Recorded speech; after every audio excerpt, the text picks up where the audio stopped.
Le Royaume-Uni de Belgique soutient la souveraineté et l'intégrité territoriale de la RDC face à un pays agresseur bien identifié. Le vice-premier ministre et ministre des Affaires étrangères belge, Maxime Prévost, l'a encore répété devant le président de la République, Félix-Antoine Tshisekedi Tshilombo, ce lundi à la Cité de l'Union africaine. À l'issue de près de 2 heures d'entretien, le chef de la diplomatie belge a affirmé que son pays soutient toutes les initiatives en cours en faveur de la paix en RDC.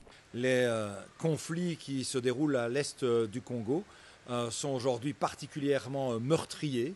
Les exactions violentes qui s'y déroulent chaque jour sont effectivement un scandale que nous devons veiller à arrêter dans les meilleurs délais possibles, avec bien entendu la pression nécessaire de l'ensemble de la communauté internationale.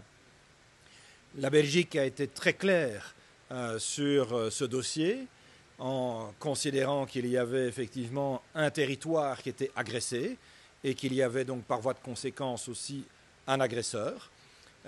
Nous sommes convaincus que ce qui fait la cohérence de la politique étrangère de la Belgique, c'est sa constance dans la défense des principes de justice, de respect du droit international, de respect des principes de la Charte des Nations Unies et donc aussi de l'inviolabilité des territoires et de respect de la souveraineté. Après avoir rencontré le président du Burundi, de l'Ouganda et celui de la RDC, le ministre Prévost s'est dit aussi optimiste quant à l'issue de la crise. Nous souhaitons donner un maximum de chance aux initiatives de médiation qui sont prises, qu'elles soient à l'initiative de la sous-région, avec, on le sait, le processus de Luanda, de Nairobi, l'Union africaine, mais aussi plus récemment les initiatives depuis Doha.